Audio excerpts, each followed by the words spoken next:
Understanding market data for saving, investing, and wealth creation is what the stock exchange is gathering other exchanges, market participants, the regulator in the industry, and everyone around the table, including investors, to talk about next week, Tuesday. But let's get an insight into what you can do by mining the data that a stock exchange, Adebayo, who's sitting on every day, you just can't imagine. He's the executive director in charge of market operations at the stock exchange and technology as well. Good morning. Thanks for coming. You're the man who's sitting on what you call the resources of the exchange, what you call data. And perhaps sometimes with your background, you look at this data and you look at the market and investors and say, look, who's using what I'm sitting on to make money? Isn't it? Correct. Bosun, market data is actually a very, very essential commodity in making sound, sustainable, and profitable investment decisions. And indeed, without market data, you're almost going blind. So, as aware, when it comes to making investments and trading in any market as well. So you can't buy and sell without data. It doesn't matter what the market is. And in 2012, the Nigerian Stock Exchange took over, if you like, the sale and the distribution of its market data. And it's grown that particular venture to over 20 international distributors of market data. So that as you're trading in the exchange, basically, the data is disseminated in real time across the world. So that way, investors are very informed in terms of what to do, what to buy, and they have price transparency, which is very, very essential in terms of the trading on the market. And that's very key for a number of reasons, because without price transparency, you can't trade. But there are different types of market data as well that investors can actually utilize. There's real-time, there's delayed, there's historical, there's reference data.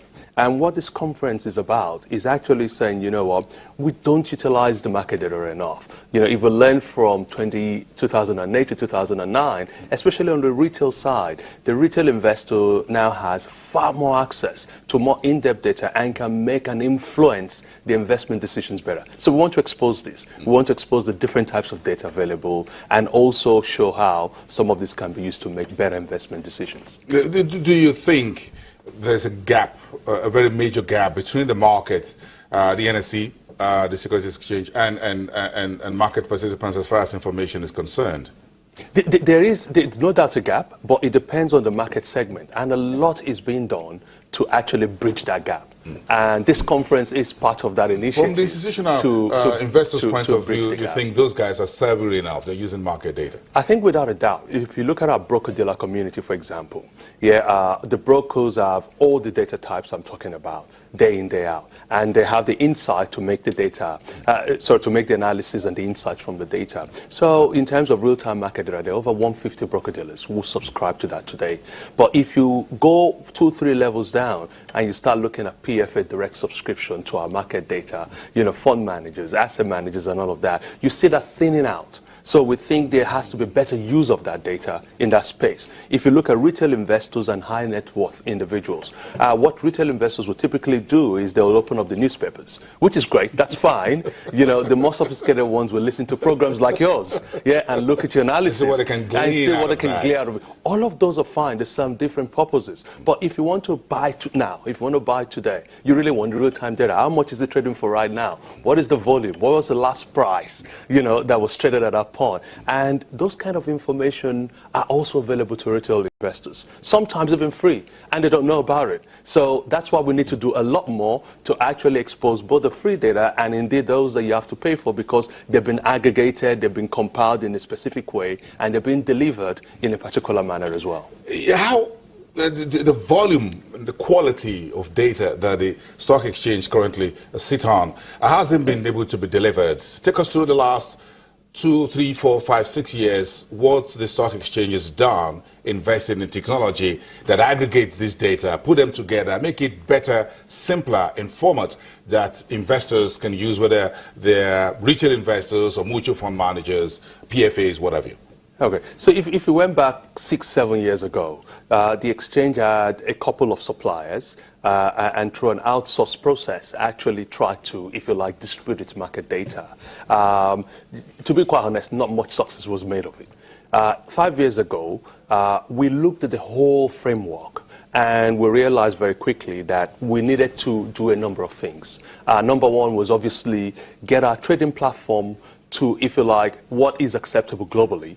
Because, you know, your trading platform determines a number of things. It gives credibility to your market. People know how your rules are in terms of trading and all of those stuff. But over and above that, it allows you to disseminate the data in a manner and a protocol that a broad number of, if you like, market data vendors can actually carry. So your Reuters, your Bloombergs, you know, and indeed our own people, and indeed your news stations as well. So we're now distributing our data using the FIX protocol. That's a consistent global protocol, as it were, really. When we launched XGen in 2012, you know, one of the key plugins we actually put in is to say, if you look at Nigeria, a lot of the younger generation will use their mobile phones to buy and sell in the market, to access the market. So that market data has to be available on mobile phones. So now we have the technologies to distribute it all the way, still on the newspapers if you like, TV stations, but all the way down to the mobile phone in the pocket. Absolutely. And we can give you historical data, real-time data, delayed data, and of course reference data as well. And the whole purpose of this conference is to share all those data types, how you can access it, what you can use it for, and basically, you know, use it, more importantly, to make better investment decisions and not sort of trade or invest based on your emotions.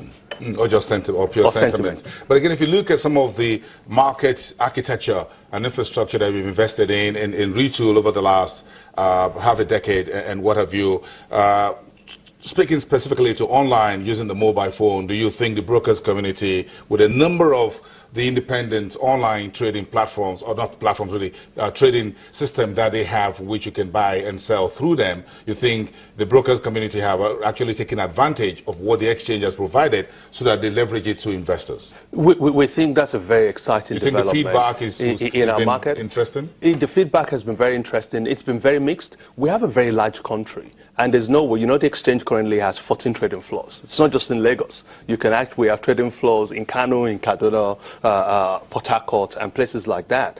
But, you know, you really can't reach a large country with 13, 14 trading floors. And with technology and the widespread use of mobile technology, you know, that's really the leverage. And our broker-dealers have invested enormously in making sure that their platforms and their systems can actually give their end customers or the investors the ability to trade from anywhere in the world using a mobile phone. So we have some of the broker-dealer firms that are actually putting over 1,000 trades a day from 23 countries around the world. So both Nigerians and non-Nigerians around the world, all working in real time, using market data in real time, looking at prices in real time. And you can, wherever you are 24/7, check your portfolio wherever you are, you know, and place trades in the market as well. So it's really exciting developments, and it's being leveraged. There's still a longer way to go. There's still much more to do. And I was just about to ask without a doubt about the future of market data. Again, how much more world of retooling the current architecture is the stock exchange working on? Of course, that's your portfolio on a daily basis. Yeah, the future of market data is very interesting. I think in a number of areas, you know, we're really, you know, confident and proud to say both the exchange and its broker-dealer communities are well tooled. So we run one of the fastest trading platforms around, and we're implementing systems that will allow our broker-dealers to actually access that market data in near real time. So when you trade, the price you see is as close as what's happening in the market. And you can say, oh, that's not important, but latency is very important. You know, it's been shown that 1 millisecond of advantage over a year could translate to $100 million of extra profitability. Execution speed. Speed of execution is in every transaction. Absolutely. So that's very, very key. So the latency side, we're reasonably comfortable that we've taken care of. But there are other trends that are going on that we have to follow as a were really at the right times. You know, you can't jump ahead. It's just following it at the right time and making sure it comes on. One is big data and analytics. That's already being done already to different extents by different participants, depending on the sophistication. Analysis and analytics. Absolutely. And analytics is the next step, the highest step. And then, of course, what people are now talking about is robo-advisors. So now using computers or robots to actually look through all those historical data, looking at your own personal profile, and your preferences in terms of risk and all of that, and actually now making custom and tailored, if you like, investment advice to you, as it were. But all being done by computers. That's if you like, the next It's level. a brand new world out there. Yes. It's a brand new world. Now, there's going to be a number of, a few speeches. We're sure the head of the stock exchange, Mr. Oscar Onyema, will say a few things at this and make presentations. Who else will be talking to the market? You bringing in folks from the outside? Yes, we have obviously the CEO of the exchange, Mr. Oscar Onyema, who incidentally spent some time running market data in one of the largest exchanges in the world. So the insight and the experience he'll be providing will be very, very invaluable. We have Dr. Yemi Kale, who's the Director General, was a top statistician in the country, and you know, statistics, data, and all of that go together, because you know, data is you know, process data gives you information. Process information, as they say, gives you knowledge. Process knowledge is wisdom. So you know, you can see from data to wisdom.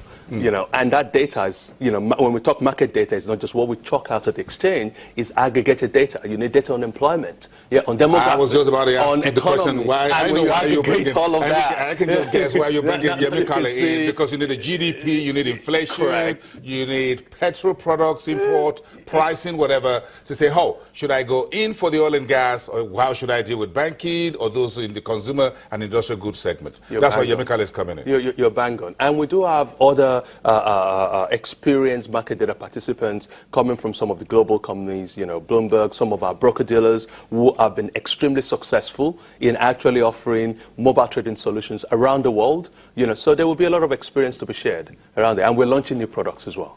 Oh, okay. That's the one. Okay, so if you're launching new products, I'm going to charge you.